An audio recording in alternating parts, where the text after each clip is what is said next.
बोलो कृष्ण कन्हैया लाल की जय, भक्त वत्सल भगवान की जय।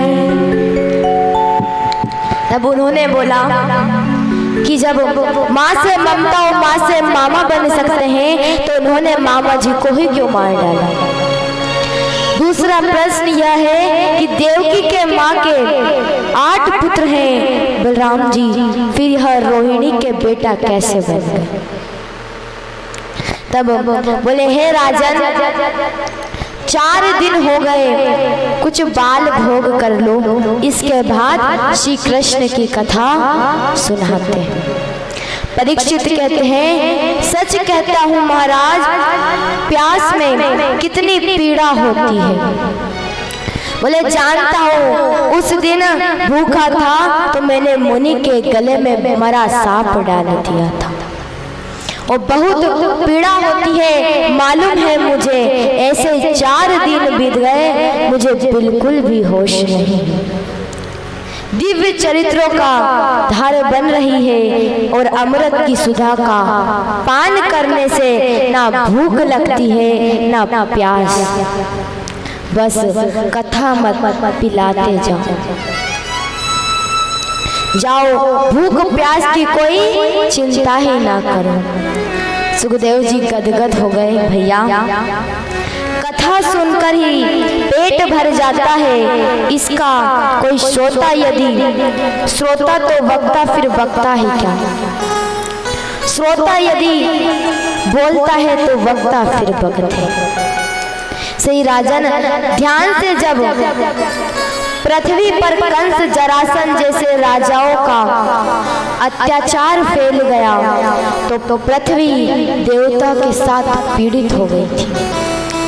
पीड़ित होने लगी, दिव्य धाम में जाकर वह प्रार्थना करने लगी कि भूमि सहित सब देवता सिर सुध में जाए, विनय सुनाई विष्णु को हो वही नाथ सहाय। देवताओं ने भगवान से प्रार्थना करी कि हे भगवान, ब्रह्मा जी को आदेश दिया और वह आदेश सबको सुना दे। सुनो सुनो, भगवान की आज्ञा हुई है कि एक प्राकट्य बहुत शीघ्र होने वाला है, कि एक जन्म बहुत शीघ्र होने वाला है और यह वासुदेव के घर मथुरा में होने वाला है।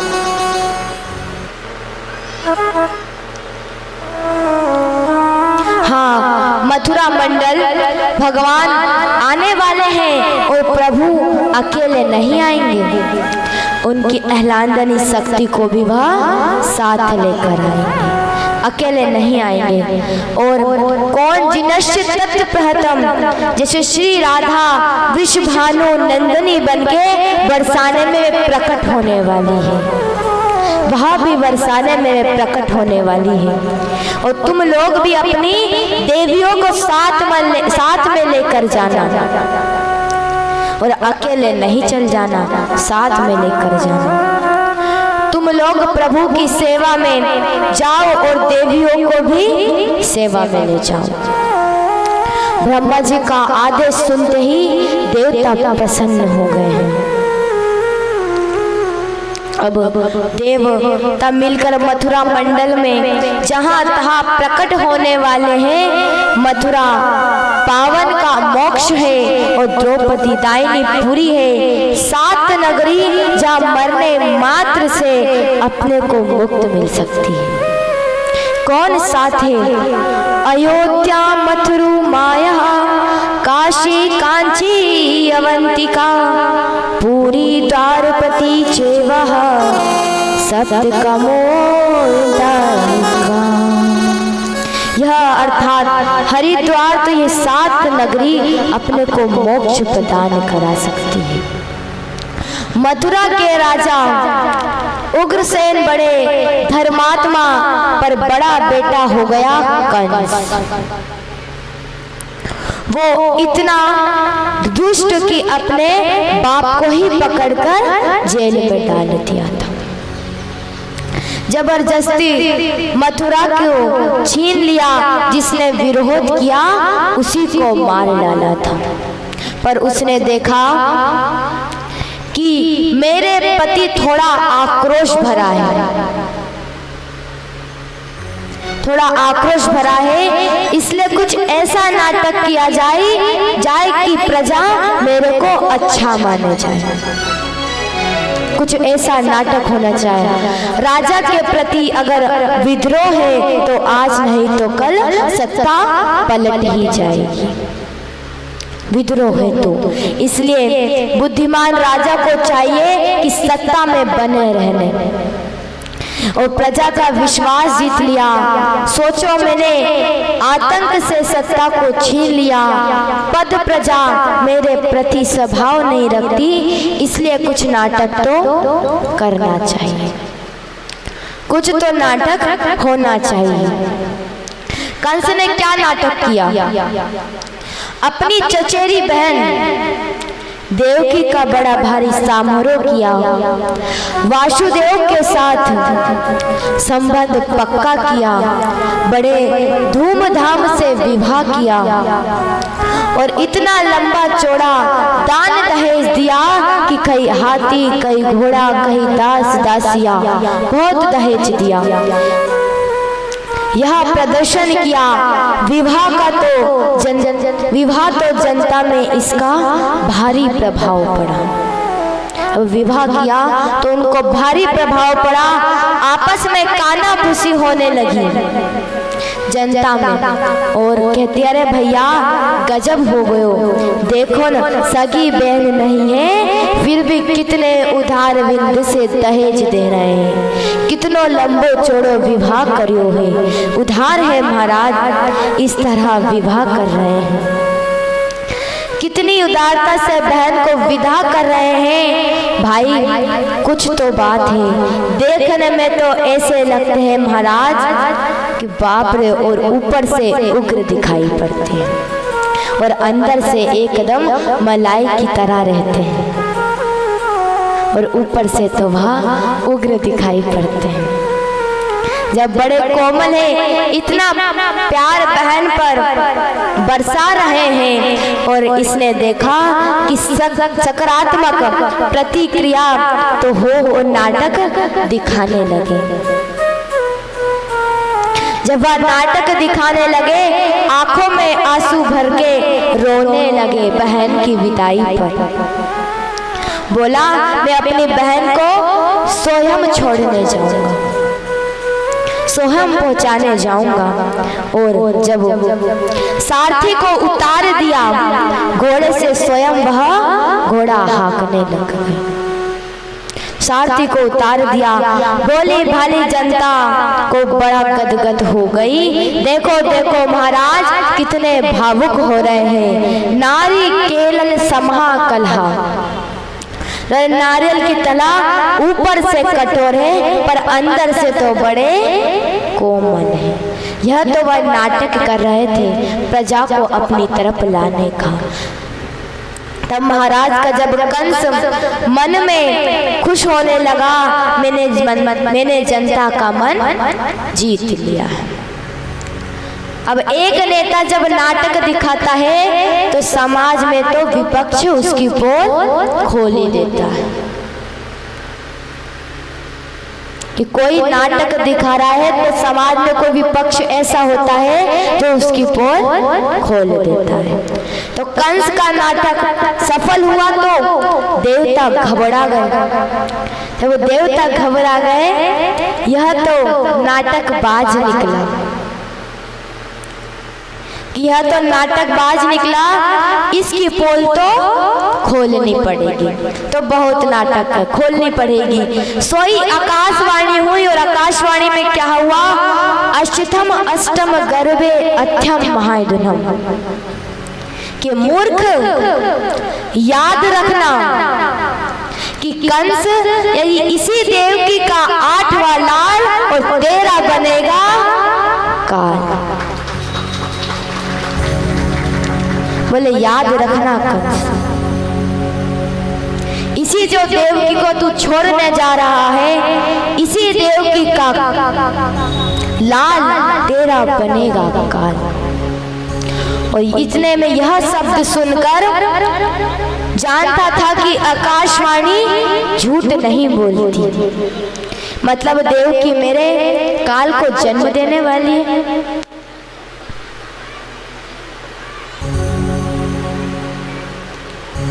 कि वह मेरे काल को जन्म देने वाली है। अरे ना रे, बास कब बजेगी, देवकी को ही मार डालता हूं तो पुत्र होएगा ही नहीं। तो काल कहां से आएगा? तुरंत तलवार उठाकर बहन के केस पकड़कर और मारने को वह तैयार हो गया था। जब वह तैयार हो गया तो भागितम हत्य महारबदम खगड़ा पाणी कच्छगतम, बहन को नीचे पटका, तलवार निकाला। वासुदेव जी दौड़कर हाथ पकड़कर चले गए कि महाराज आप क्या कर रहे हैं? यह सारी जनता देख रही है, जरा संभल कर क्या कर रहे हैं आप? इतने में तो सब जनता जान चुकी थी कि ये कितना पाखंडी राजा है। वह जान गई कि बहुत पाखंडी है। जिस बहन को वह आंसू भर भर कर विदा कर रहा था, इसी बहन को ये तलवार तान कर खड़ा हो गया इस पर। यह दुष्ट नंबर 1 का पाखंडी बाबा है, पाखंडी राजा है। बताइए, सच्चा भावुक हो तो कोई इतनी जल्दी बदल नहीं जाता। अगर सच्चा भाई होता तो वह इतनी जल्दी नहीं बदलता। वह जान गए, विदा करते करते मारने मिटने को तैयार हो गया। यह तो उसकी असलियत जान ली और देवता भी खुश हो गए, चाहते थे वो हो गया।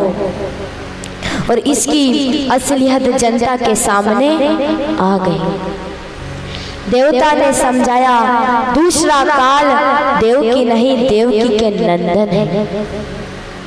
आपको वचन देता हूं कि पुत्रात् समपम अश्च यतश्च भय मुक्तिमहम्, कि देवकी के सारे पुत्रों को तुम्हें मैं सौंप दूंगा, फिर तुम्हें जो उचित लगे वो करना। कंस को यह बात समझ आ जाती है। जब कंस को यह बात समझ आ गई, जनता के बीच बहन का वध ठीक नहीं होगा। अच्छा ठीक है, वासुदेव जब तक देवकी के 8 पुत्र नहीं हो जाते हैं तब तक तुम दोनों मेरे यहाँ। वासुदेव ने बोला, स्वीकार कर लिया कि महाराज स्वीकार है, हम आपके यहाँ ही रहेंगे। और कंस ने उन्हें बंदी गृह में डाल दिया। जब कालांतर में प्रथम पुत्र हुआ, वासुदेव ने कंस को सौंपा, महाराज यह पहली संतान है। कंस ने बच्चे को देखा कि इतना नन्हा सा मासूम सा बच्चा कितना प्यारा दिख रहा है, तो इतना कह दिया कि ले जाओ वापस, इसे वापस ले जाओ। हमें ये हमारा क्या करेगा, हम क्यों मारे? हमारा तो काल 8वां है, हम इसे क्यों मारे? हम तुमसे बहुत खुश है, वचन के धनी हो वासुदेव, तुमने खुश कर दिया और ले जाओ। और उसे विदा कर दिया। नारद जी ने देखा बड़ा दयालु बन रहा है, यह जब तक बाल हत्या नहीं करेगा तब तक इसका पाप का घड़ा कैसे भरेगा, तब कैसे फूटेगा इसका। तुरंत नारद जी आ जाते हैं। नारद जी आ गए, कंस ने प्रणाम किया और महाराज आइए आइए, कैसे आना हुआ? नारद जी बोले ये बताओ कि यह महाराज हमारी बहनोई साहब है। बोले यह किसका बच्चा था? बोले बहनोई साहब के हैं। पहले यह बेटा लाए और उन्हीं ऐसे सो में लौटा दिए। नारद जी हंसने लगे। कंस ने कहा गुरुजी कोई गलती हो गई क्या? बताइए आप क्यों हंस रहे हो? बोले नहीं नहीं, राजा को विवेक से विचार कर काम किया जाता है। क्यों महाराज गलती हो गई क्या? नारद जी बोले भूमिका ऐसी बनाई एक कमल दल निकाल कर।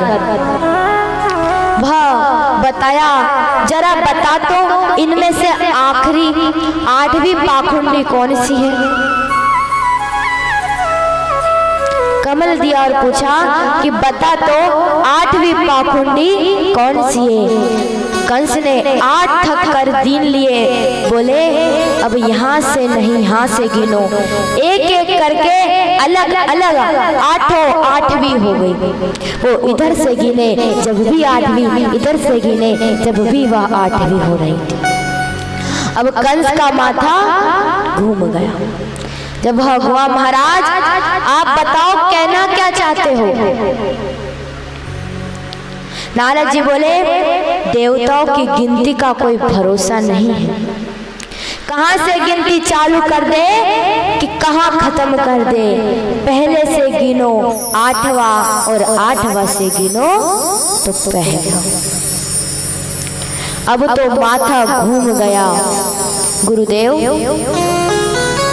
आप कहना क्या चाहते हैं? मैं सब समझ गया, इसलिए रिस्क नहीं लेना चाहता हूँ।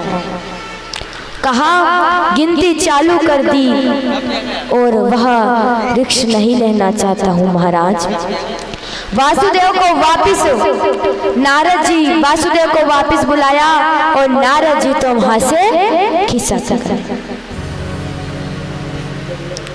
और कंस ने वासुदेव को बुलाकर उस बच्चे के पैर को पकड़कर तुरंत पटककर उसे वह मार डाला। जब उसे वह मार डाला और शंख दूसरों के फूंकने से बचता, इनकी अपनी अक्ल नहीं होती। और हाथों से लगातार उन्हें 6 पुत्रों की हत्या कर दी।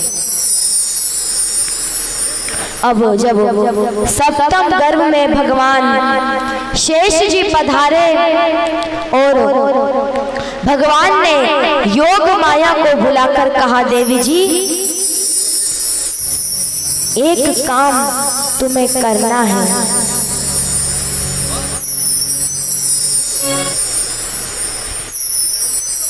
एक भजन तुम्हें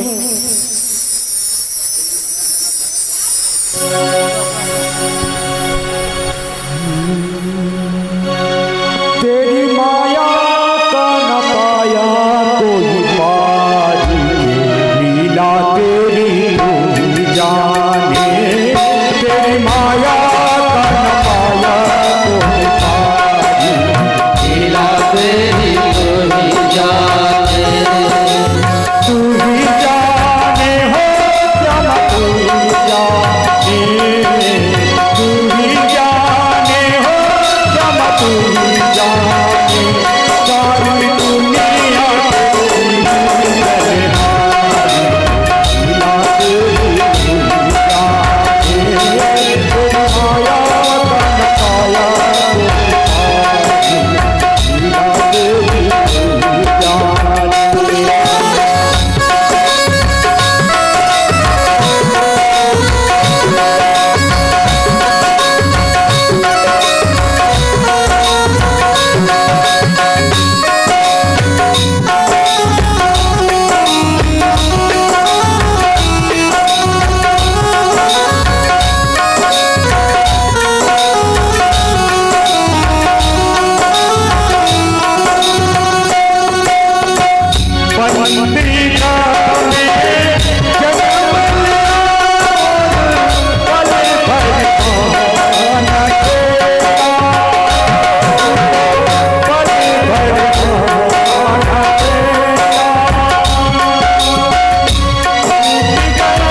कृष्ण कन्हैया लाल की जय।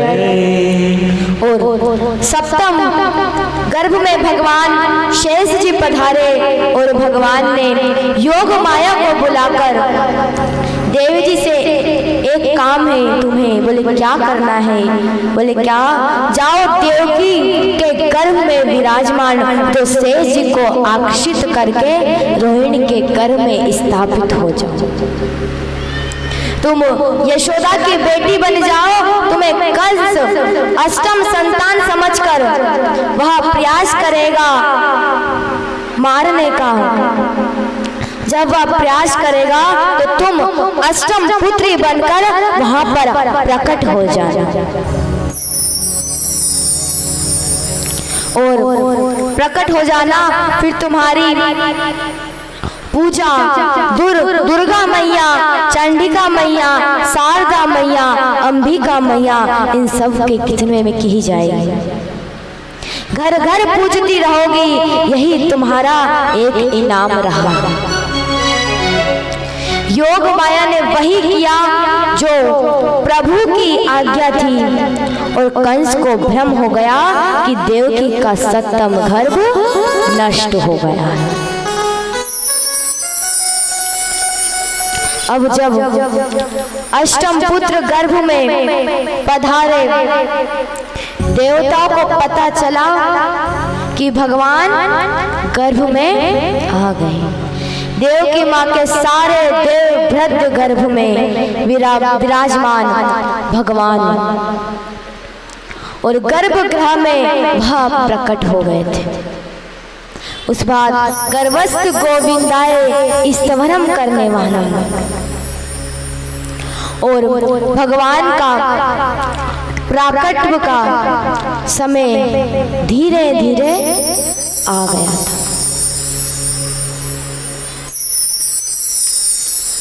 भादों का महीना आया, कृष्ण पक्ष आ गया, अष्टमी तिथि आ गई, बुधवार का दिन आ गया, रोहिणी नक्षत्र भी आ गया, हर्ष योग भी आ गया, वर्ण कर्ण भी आ गया, मध्य रात्रि 12 का समय भी आ गया। प्रकृति नौ भूतों के भांति साधन भादों का महीना है, फिर भी नदिया का पानी निर्मल रात की 12 बजे भी सरोवर में कल कल कर रहा है। सरोवर में फूल खिल रहे हैं, अष्टमी की तिथि है, फिर भी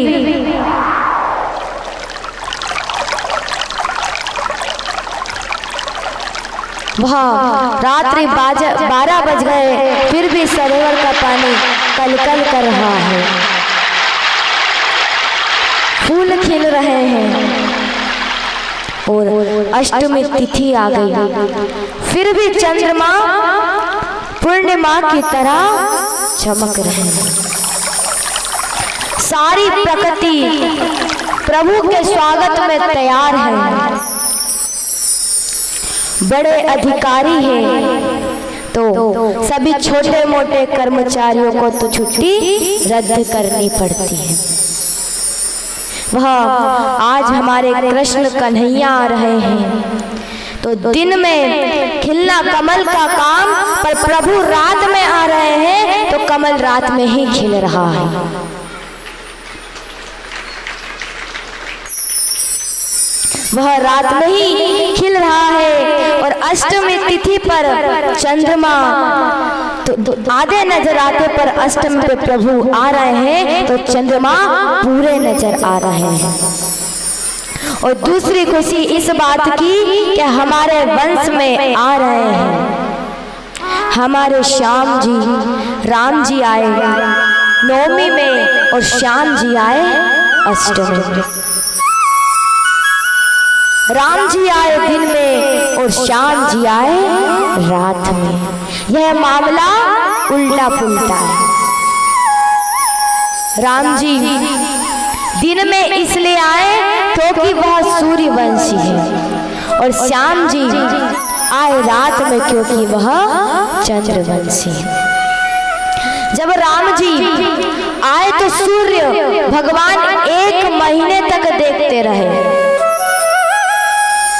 और दुनिया नाचती रही, चंद्रमा रोते रहे। भगवान ने पूछा, तू क्यों रो रहा है? बोले, महाराज दुर्भाग्य पर रो रहा हूँ। बोले, क्यों? बोले, इतने महीने से मैं लाइन में लगा हूँ, ये आगे ही नहीं खसक रहा है कि ये आगे ही नहीं खसक रहा है, और जब तक ये आगे नहीं खिसकेगा तब तक हम दर्शन कैसे करेंगे? जब हम दर्शन कैसे करें? भगवान बोले, दुखी मत हो, एक महीना, सिर्फ 1 महीना रुके तो तुम रुक जाना, अगला अवतार हम तुम्हारे ही समय में लेंगे। बोले, सिर्फ 1 महीने रुक जाना, अगला अवतार तुम्हारे ही समय में रहेंगे। चंद्रमा खुश हो गए। अच्छा प्रभु, ध्यान रखना। बोले, हाँ ध्यान रखूंगा। बोले, प्रभु एक निवेदन है। बोले, क्या? बोले, इस अवतार में कुछ तो प्रसाद मिले मुझे। बोले, कुछ तो प्रसाद दो, तुम्हारी इच्छा पूर्ण होगी। हम सूर्य वंश में जन्म लिए, परंतु तेरा नाम हमेशा मेरे साथ नाम से जोड़कर चला जाएगा। भलाई हमने सूर्य वंश में जन्म लिया, पर तेरा नाम हमेशा मेरे साथ जोड़कर रखूंगा, और लोग मुझे सियावर रामचंद्र जी कहकर पुकारेंगे। बोलो श्रावण रामचंद्र भगवान की जय। सोई एक चंद्रमा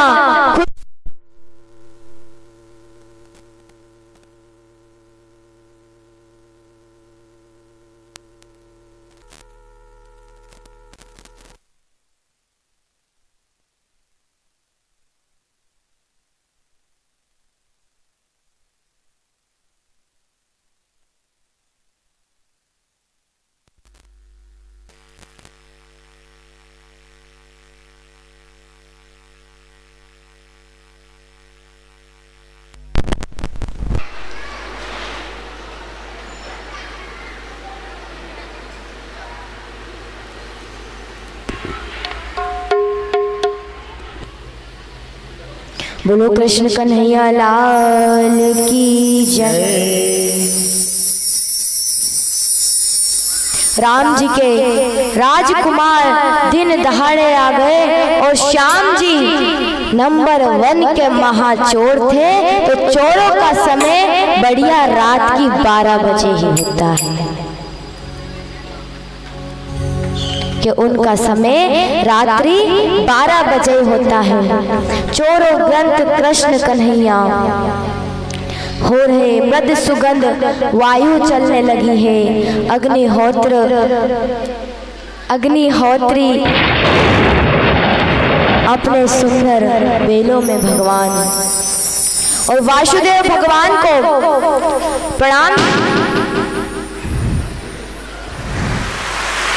प्रणाम किया और कहा, प्रभु मैं आपकी प्रगति में परे पुरुष परमात्मा की प्रकट। और देव की मैया इशारे करने लगी, बोले जो बात करनी हो यही कर लेना। बोले मेरा भैया ना जाए। भगवान गर्भ से ही बात हो रही है। भगवान हंसकर बोले आप बिल्कुल ना डरिए, मामा जी आते होंगे तो आ जाएंगे, आने दीजिए। तब तक सुदर्शन का दर्शन हो रहा है, तब तक डरने की आवश्यकता नहीं है। छोटा बन जाऊंगा तब मेरा ध्यान रखना, जब मैं छोरा बन के आऊंगा तब मेरा ध्यान रखना। तब तो मैया भी हाथ जोड़कर स्तुति गाने लगी, प्रभु मेरे को तो बड़ा आश्चर्य हो रहा है, सारे संसार को अपने पेट में रखने का को कन्हैया प्रलय के बाद वो इतना बड़ा परमात्मा मेरे पेट में कैसे आ गया है। ब्रह्मांडे निकाय नेतः माया, रोम रोम प्रतिवेद कहे, सो सम सबहि उभासी, सुनत धीर मति धीर दहे। अब संसार को पेट में धरने वाला परमात्मा मम दरवासी मेरा उधर बन गया, यही सोचकर मुझे बड़ा आश्चर्य हो रहा है। भगवान माता जी मुझे बेटा बना। भगवान ने कहा माता जी आपने मुझे बेटा बनाना तो राम अवतार में ही सिखा दिया था, अच्छी तरह से सिखा दिया था, तो बेटा तो तुरंत बन जाऊंगा, पर बार बहुत जरूरी कहने इसलिए इस रूप में आया हूँ कि माता जी मैं जैसे ही बालक बनूं तुरंत मुझे गोकुल के में नंद बाबा के घर छोड़ आना, और वहां नंद भवन में एक कन्या है उसको उठाकर ले आना, और बाकी किसी से बिल्कुल ना घबराना। इसके बाद एक नन्हा सा प्यारा सा माखन चोर देवकी के गोद में प्रकट हो जाता है। बोलो कृष्ण कन्हैया लाल की जय। ओ सबको बहुत बधाई है, ओ सबको बहुत बधाई है, ओ सबको बहुत बधाई है, ओ सबको बहुत बधाई है। जेल में प्रकट है कृष्ण कन्हैया, सबको बहुत बधाई है, ओ सबको बहुत बधाई है।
नंद उत्सव अभी मनाया जाएगा, अभी वह जेल में प्रकट है, अभी उत्सव उनका बाकी है। वह जेल में प्रकट है तो वह रोई नहीं, रोए क्यों नहीं?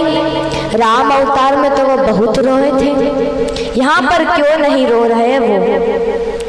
तब कहते हैं कि वहां रोया था तो वहां का महल हिला दिया था, और भगवान जानते हैं वहां रोया था तो दास दासिया दौड़ी चली बधाई आ गए, और कभी यहाँ रो लिया तो मामा जी लाठी लेकर आ जाएंगे, कि यहाँ अगर रो लिया तो मामा जी लाठी लेकर जाएंगे।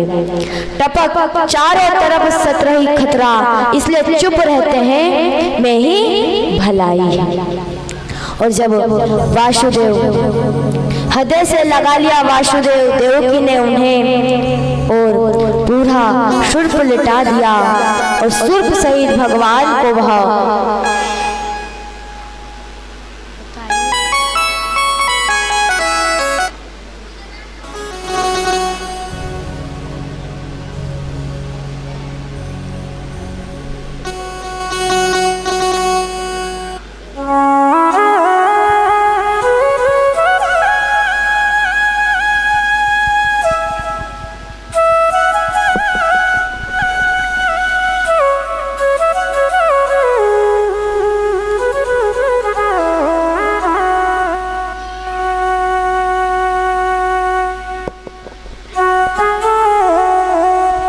सारा सर्वस्व लुटा दिया। और वह जब चलने लगे तो हाथ में हथकड़ी बंधी थी, वह हथकड़ी खुल गई। चलने लगे तो दरवाजे खुल गए, बाहर निकले तो पहरेदार सारे सो गए। और जैसे ही परमात्मा से संबंध जोड़ता है, परमात्मा का स्पर्श करता है, वही भवबंधन से खुल जाता है, और अज्ञान के कपाट खुल जाते हैं, काम क्रोध विकार सब सो जाते हैं। और वासुदेव जी जैसे ही बाहर निकले, मेघों का दर्शन किया। जब मेघों का दर्शन किया,